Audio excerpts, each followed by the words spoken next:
आती तो पंचायत नहीं करती। जो पंचायती आए वही नजदीक आए, समझ में आ गया ना। पंचायती करे भाई।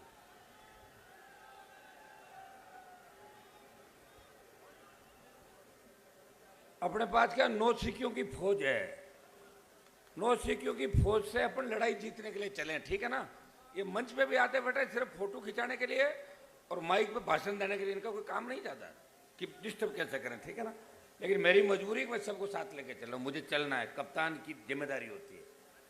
फौज मरी हुई हो तो उसको भी आगे कप्तान ले जाता है, बस तुम ये मत सोचना कि बहुत बड़ी ताकत मेरे पास है। मेरे पास सिर्फ ताकत आप लोगों की है, और आपके उतरे हुए चेहरे देखता हूँ तो मुझे लड़ने में आनंद आता है। बाकी आप मेरे आसपास की जो फौज है ना, उससे भी ज्यादा भरोसा मत करना आप लोग, ये ध्यान रखना जीवन के अंदर। कभी भी कोई भी छोड़ सकता है, मुझे सरक सकता है, आप देखे होंगे कई उदाहरण। तो भाइयों, आज पार्टी का, राष्ट्रीय लोकतांत्रिक पार्टी का जो 5वां स्थापना दिवस है, आज से ठीक 5 साल पहले मानसरोवर के अंदर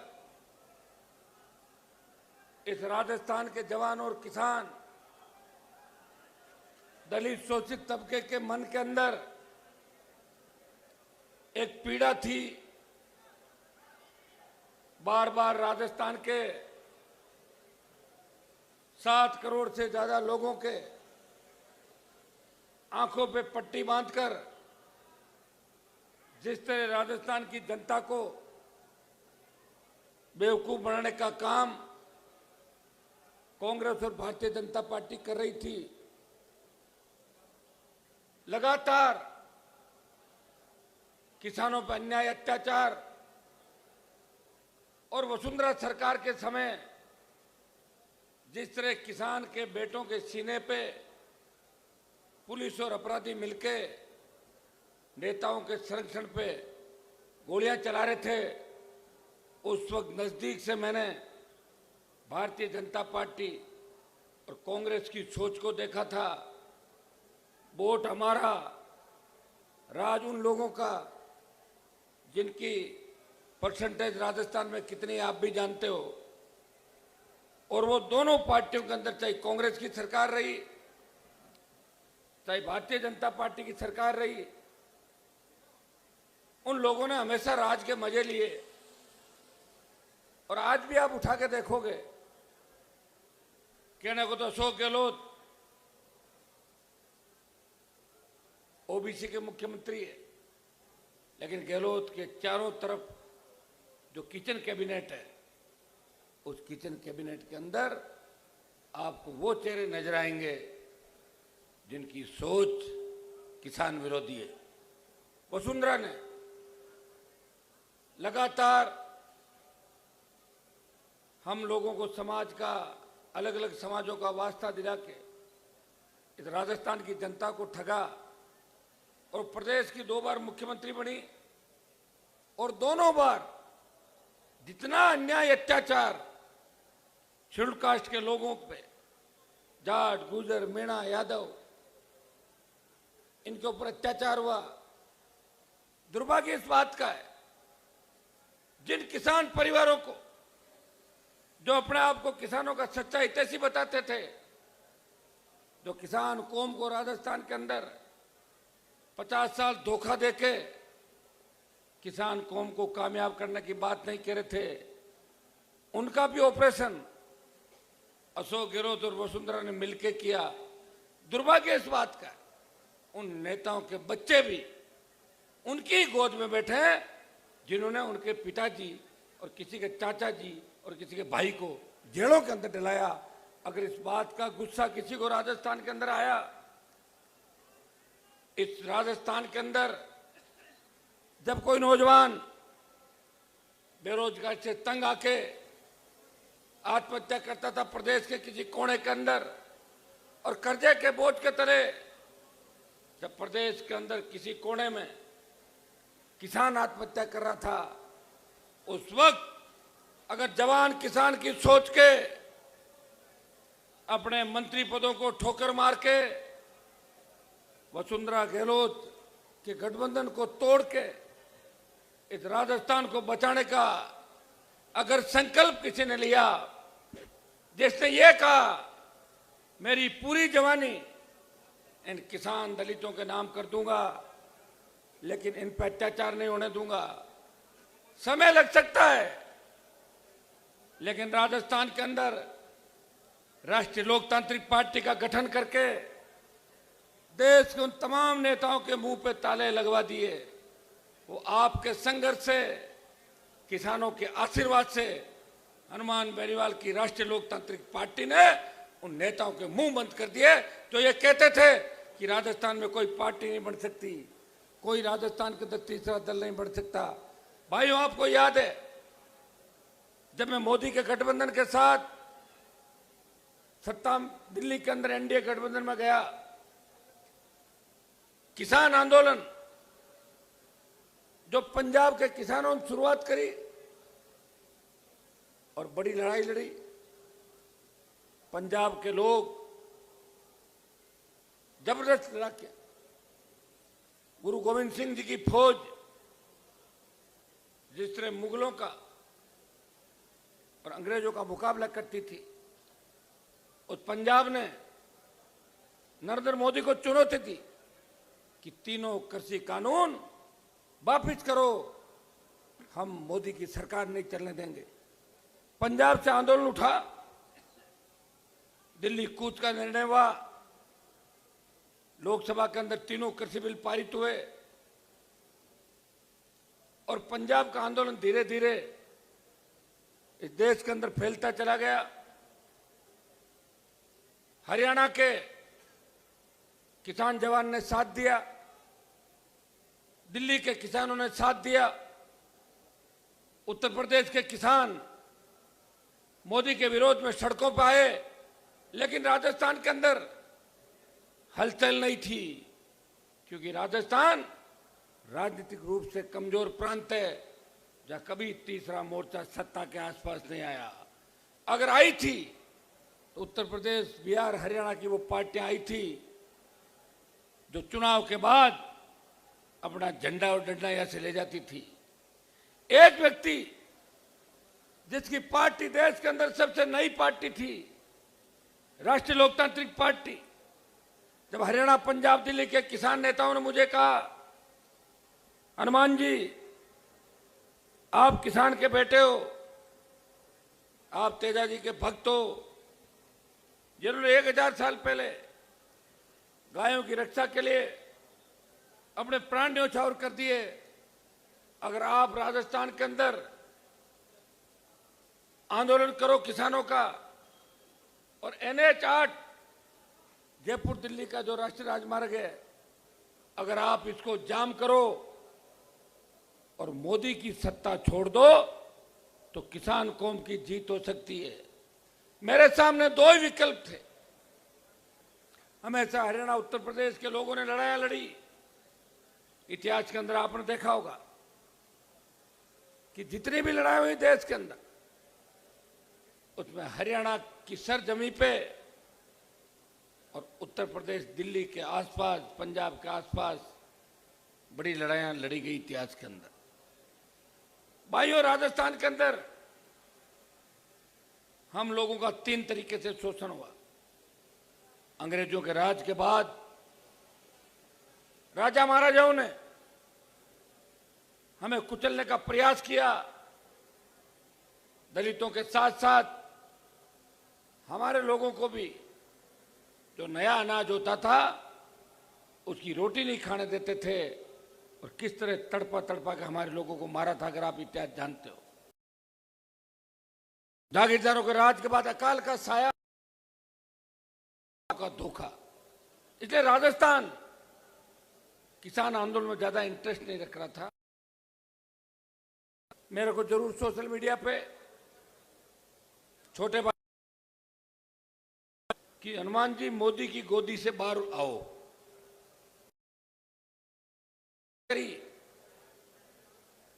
कि अब वक्त आ गया है। चौधरी चरण सिंह जी ने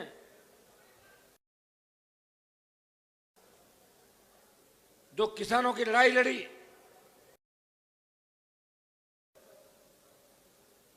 जाट, यादव, गुजर, मीणा, मुस्लिम, माली,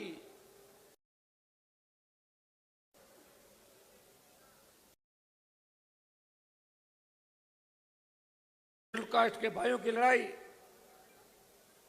सर छोटू राम जी और बाबा साहब तो देश को संविधान दिया, उनके संविधान का ही परिणाम है कि आज आप वोट डाल रहे हो, नहीं तो वोट डालने का अधिकार भी आप लोगों को नहीं। किसान नेता मेरे से हिसाब मांग रहे थे कि हम लोगों ने आपके लिए इतना किया, मुझे आप चिंता नहीं करें, मैं मोदी की सत्ता भी छोड़ूंगा के लिए। हनुमान बेनीवाल के अगर खून का एक एक कतरा की भी आवश्यकता देके इस देश के किसान और जवान की रखवाली करेगा। भाइयों, के अंदर हमारे किसाना जी बैठे, इन्होंने कोटपुतली के अंदर बड़ी हजारों की तादाद के अंदर यहां से गए और NH8 जैसे ही हम पहुंचे जाम हो गए, लेके कोने में नारे लगाते थे साइड कर, NH8 चल रहा था, रुका नहीं था। ये NH8 आरक्षण आंदोलन हुआ के निकम्बी वसुंधरा को झुकाया और अपनी कौम के लिए कुर्बानी से रचा, तभी NH8 को जाम करके मोदी की सत्ता को ठोकर मारी, तो उत्तर भारत के उस किसान के बेटे ने परोसी हुई थाली को ठोकर मार के इस किसान कौम की रखवाली के लिए सड़क पर संघर्ष करके आपको जीत दिलाई थी। और देश में बात चली कि उत्तर भारत, तो नागौर के सांसद, राजस्थान के किसान के बेटे हनुमान बेनीवाल,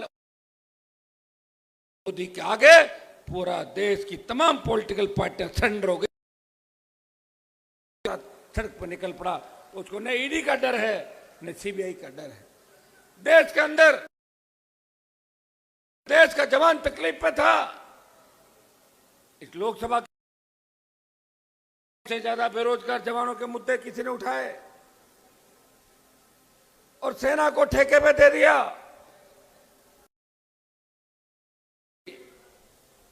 अगर झंडे के साथ वो 543 सांसदों में से एक सांसद है जो आपका भाई है, जिसे बहुत ज्यादा प्रेम आप करते हो, उससे मैं लड़ूंगा। लोग और जोधपुर में 2 लाख जवानों की रैली करके मोदी को चेतावनी दी, तैयार हो जाओ, किसान आंदोलन में आपको हराया था। जवान उन किसानों के बच्चे हैं जिनकी संतानों ने देश की कारगिल की जंग हो या पैरामिलिट्री फोर्स, ये जो पुलिस के जवान खड़े हैं या RSC के जवान खड़े हैं, या दुश्मन को लेके खतरा पैदा करता है, तो हमारे किसान के बेटे दुश्मन को ढेर कर देते हैं।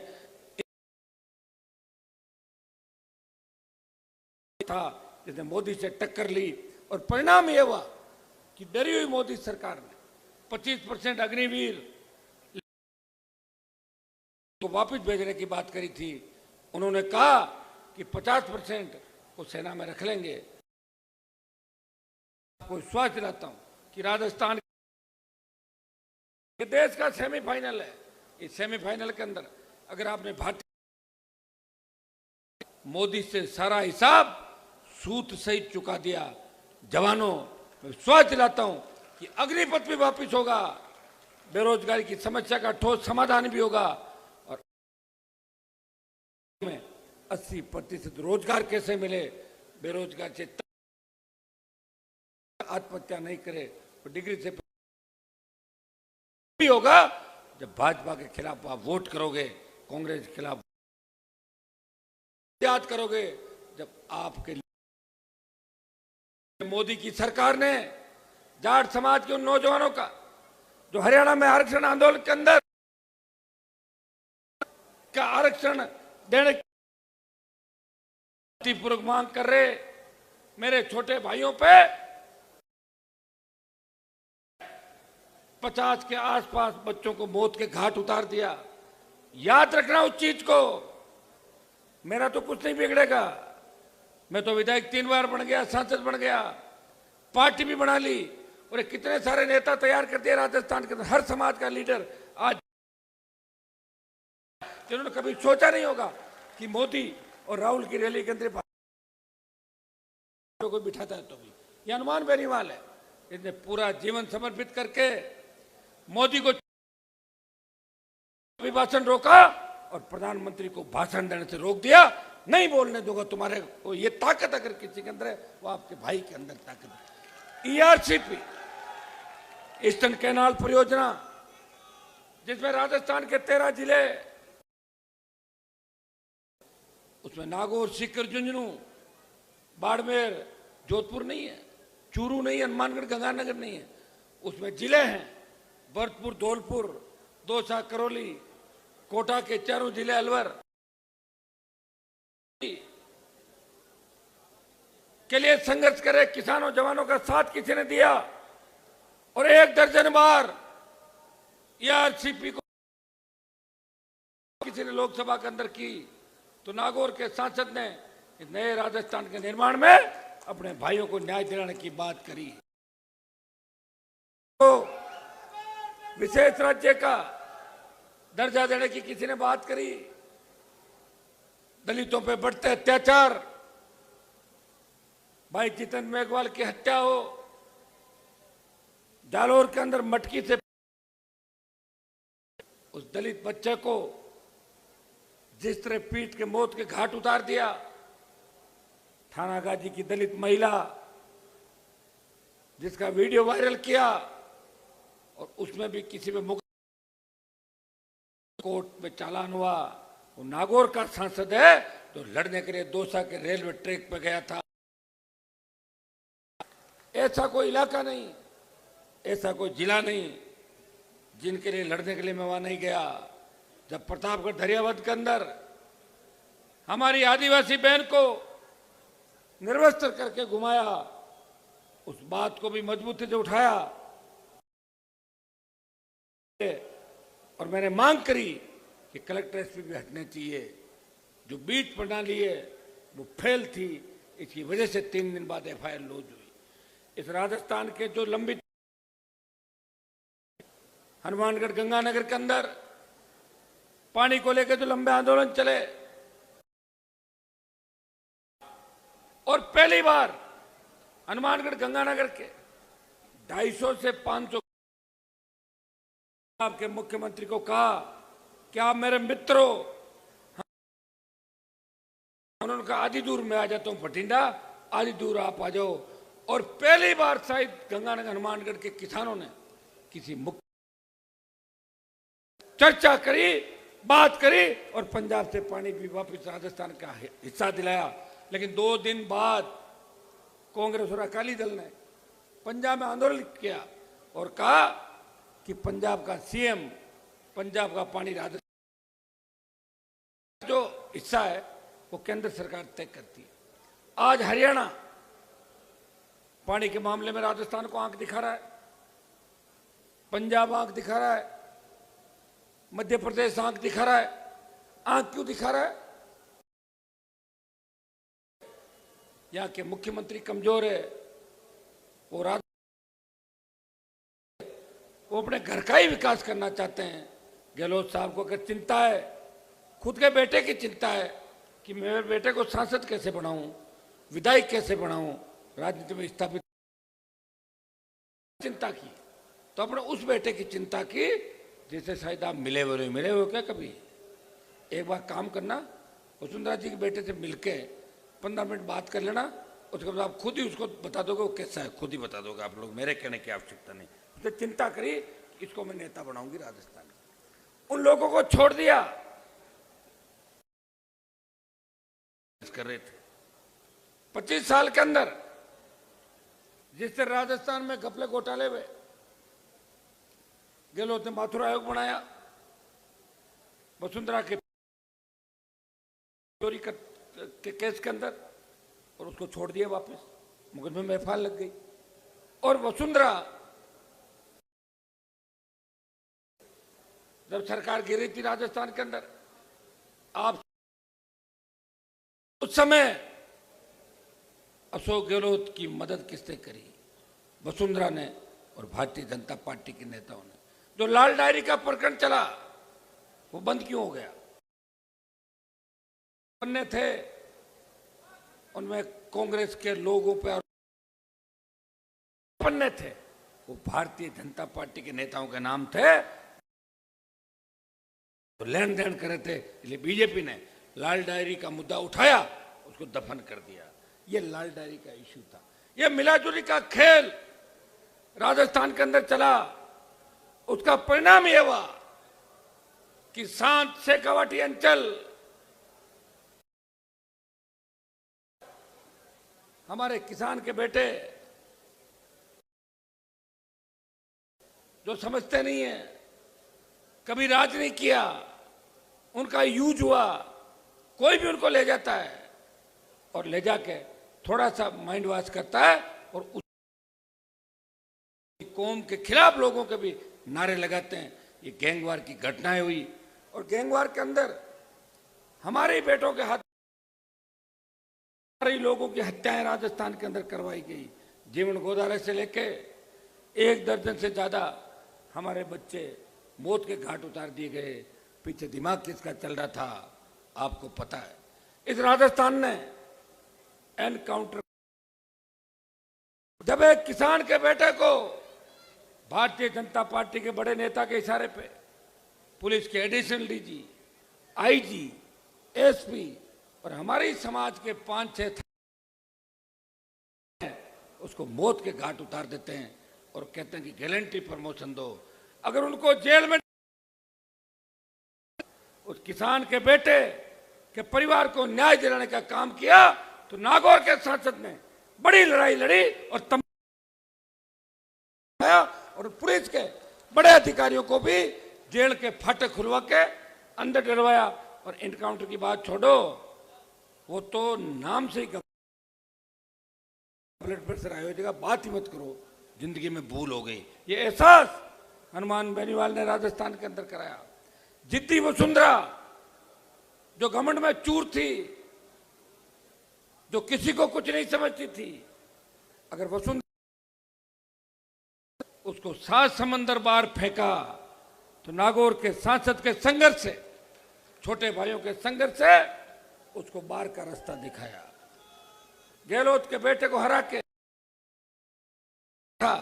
उस घमंड को चकनाचूर किया। और तमाम जो चुनाव जीतने के लिए 18 में मेरे दरवाजे पर आई थी, उनकी मदद भी करी।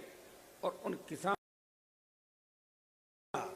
तो हनुमान बेनीवाल ने उन संघर्षों से उन किसान नेताओं का बदला लिया। वैसे बदला तो बाप का उसके बेटे लेते हैं, लेकिन मेरे जैसा मतवाला खुद ही लड़ता है। जिस तरह हनुमान जी महाराज ने माता सीता को लाने के लिए, उसी तरह हनुमान बेनीवाल ने इस राजस्थान को बचाने के लिए तमाम दुष्टों के खिलाफ लड़ाई लड़ी। उसका परिणाम ये हुआ कि आज इस प्रदेश के कौन लाख की तादाद के अंदर, इस स्टेडियम के अंदर आपने आके मुझे आशीर्वाद दिया और आपने यह आशीर्वाद दिया कि हनुमान जी 5 साल पहले जो पार्टी बनाई, लाइसेंस को रिन्यू करते हैं और ये आने वाला जो 5 साल है ये आपके हाथ में आरएलपी और हमारी भाई चंद्रशेखर आजाद की, इसको हम सत्ता में लेके आएंगे। मेरा शुरू से स्टैंड था कि राजस्थान में कांग्रेस बीजेपी के अलावा मैं शोषित दलित पीड़ित तबके की बात करने वाली तमाम पार्टियों को साथ में जो 80 लाख वोट कांग्रेस और बीजेपी के खिलाफ पड़ा था, उन सबको एक जगह करके नए जो 90 लाख वोट है, जो पहली बार वोट करेगा राजस्थान के अंदर, वो वोट करेगा पेपर लीक की बढ़ती घटनाओं के खिलाफ आरपी माध्यमिक शिक्षा बोर्ड कर्मचारी चयन फर्जी भर्तियों के खिलाफ वो वोट करेगा। अपराध के खिलाफ बेमुक्त बहन बेटी अबला की चीख राजस्थान में नहीं निकले, वो वोट करेगा। इसके लिए वो वोट करेगा। डिग्री से पहले रोजगार की गारंटी हो, कर्ज मुक्त किसान हो, टोल मुक्त राजस्थान हो, सशक्त के सिंचाई का पानी हो, वो 90 लाख वोट करेगा कांग्रेस और भारतीय जनता पार्टी के खिलाफ। 90 लाख। और भाई चंद्रशेखर आजाद जो मेरे छोटे भाई की तरह, लोग उनको दलितों का नेता कहते हैं, लेकिन मैं कहना चाहूंगा के अंदर था तब चंद्रशेखर आजाद ट्रक पे बैठ के उनको न्याय दिलाने की मांग कर रहे थे। जब देश की पहलवान बेटियां, जिस बाहुबली ने पहलवान बेटियों का शोषण किया, अगर उन पहलवान बेटियों को न्याय दिलाने गया, वो नागौर का सांसद था और दूसरा व्यक्ति जिसने ताकत के साथ उन पहलवान बेटियों की साथ थे, जिन्होंने पहलवान बेटियों के लिए दिल्ली में डेरा डाला, उनको न्याय दिलाने की लड़ाई। जिस दौर से चंद्रशेखर आजाद गुजरे,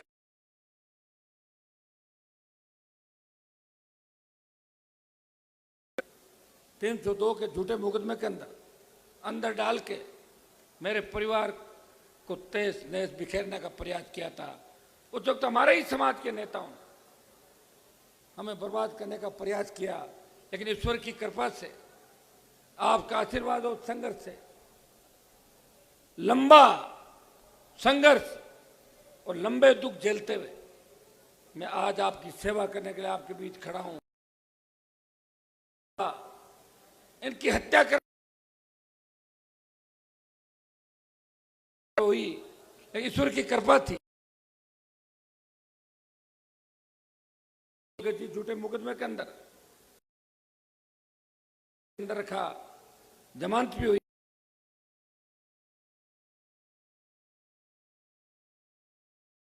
दोनों भाई मिलकर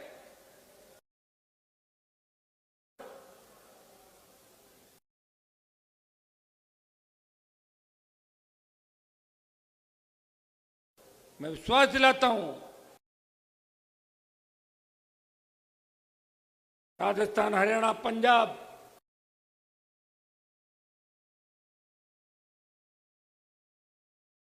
का किसान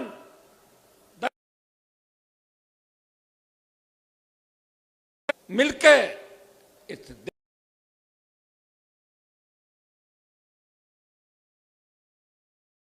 मैं धन्यवाद दूंगा।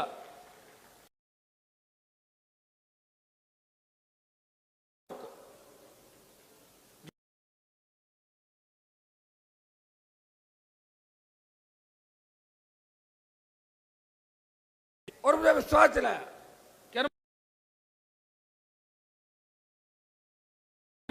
मैं मेरे भीम आर्मी के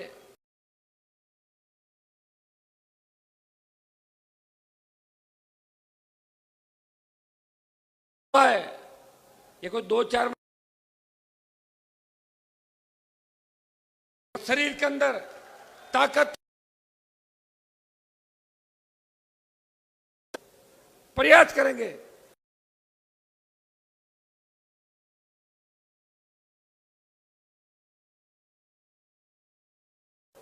जब किसी किसान के खेत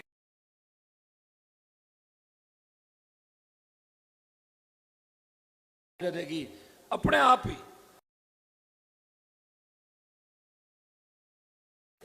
जब रोज डिग्री से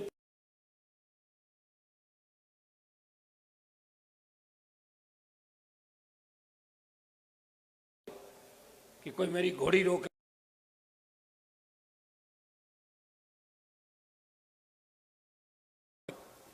तो अपनी सोच बदल ले।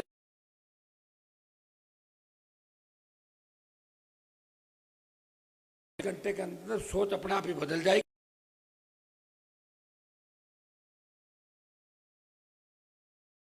लगी लोगों को, ये मोदी जी नहीं करवा।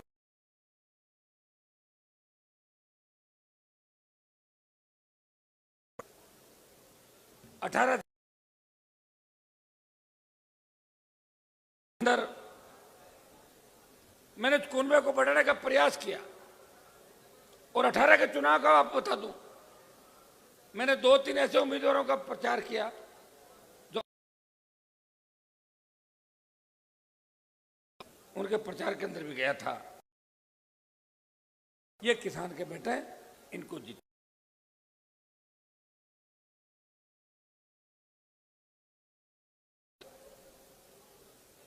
तीन विधायक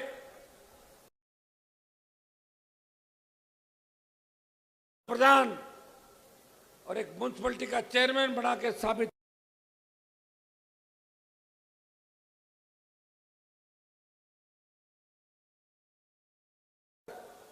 आरएलपी के बढ़ते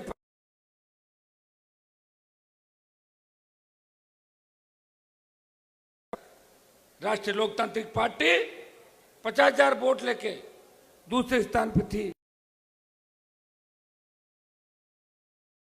कोटपुतली 30,000,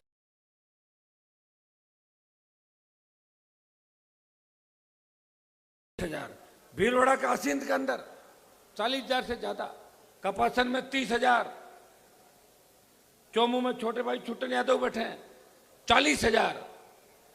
ऐसे करके बाड़मेर, जोधपुर, नागौर, बीकानेर और जो उपचुनाव है राजस्थान के अंदर, उन उपचुनाव में सरदार शहर के अंदर 47,000, सुजानगढ़ में 33,000, साड़ा और तमाम जगहों पे राष्ट्रीय लोकतांत्रिक पार्टी ने साबित किया कि राजस्थान का अगर कोई तीसरा मोर्चा है, इन दोनों पार्टियों के खिलाफ मजबूती से कोई लड़ाई लड़ सकता है, वो राष्ट्रीय लोकतांत्रिक पार्टी है जो तीसरे विकल्प के रूप में आगे बढ़ सकती है। जब 23 का चुनाव आया, इस चुनाव के अंदर सबकी इच्छा थी कि चंद्रशेखर आजाद की पार्टी से आरएलपी का गठबंधन हो। वैसे बसपा ने भी 2 बार 6 सीट जीती थी यहां पे, वो भी संघर्ष कर रहे हैं अपना। दुर्भाग्य से दोनों बार कांग्रेस पार्टी ने बसपा के 6 विधायकों को खरीद फरोख्त करके एक राजनीतिक भ्रष्टाचार की शुरुआत की और बसपा को खत्म करने का काम कांग्रेस ने राजस्थान के अंदर किया। आपकी इच्छा थी चंद्रशेखर आजाद तो देश के अंदर लंबी लड़ाई लड़ने के मूड के अंदर है। मैंने उनसे बात करी, उन्होंने एक ही बात कही कि हनुमान जी, मैं भी संघर्ष करके उठा हुआ व्यक्ति हूं और आप और हम मिल जाएं तो राजस्थान ही नहीं, हरियाणा, उत्तर प्रदेश, पंजाब, दिल्ली, मध्य प्रदेश सहित हम 1 दर्जन से ज्यादा राज्यों के अंदर पूरी ताकत के साथ आने वाली लड़ाई लड़ सकते हैं। मैंने उनको आश्वस्त किया कि आप निश्चिंत रहें, क्योंकि मेरे से कोई व्यक्ति जुड़ जाता है तो मैं उससे संबंध खराब नहीं करता। मैं जितना वो जुड़ता उससे ज्यादा तादाद के अंदर उसकी मदद करने का प्रयास करता हूं, क्योंकि राष्ट्रीय लोकतांत्रिक पार्टी के अंदर सबसे बड़ी जिम्मेदारी मेरी है। छोटी सी चीज भी होती है तो लोग हनुमान बेनीवाल को कोसते हैं, अच्छाई भी आएगी मेरे खाते के अंदर। और आरएलपी का कोई पदाधिकारी और कोई आरएलपी का नेता, स्थापित नेता, उभरता हुआ नेता अगर छोटी सी गलती करेगा तो इस आरएलपी परिवार का मुखिया होने के नाते हर व्यक्ति अंगुली हनुमान बेनीवाल की तरफ उठाएगा। इसलिए भाइयों, कई बार मैं आपको यह भी कह देता हूं, ये ठीक नहीं है, आप समझदार बनो। मैं अकेला आपको सत्ता पर नहीं ले जा पाऊंगा, मुझे टीम चाहिए, ताकत चाहिए। अब इस टीम को एहसास हो रहा है, जो भाई साहब लड़ रहे थे,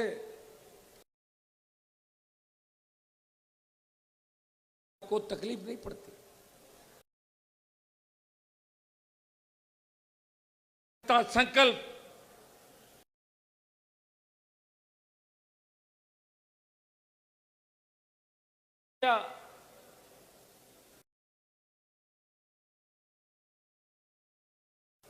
और गाड़ियां चलती है 120 की, रथ से पहले पहुंच जाओ,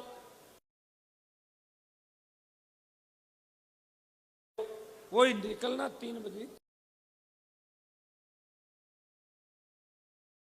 ये जो सत्ता का संकल्प लेके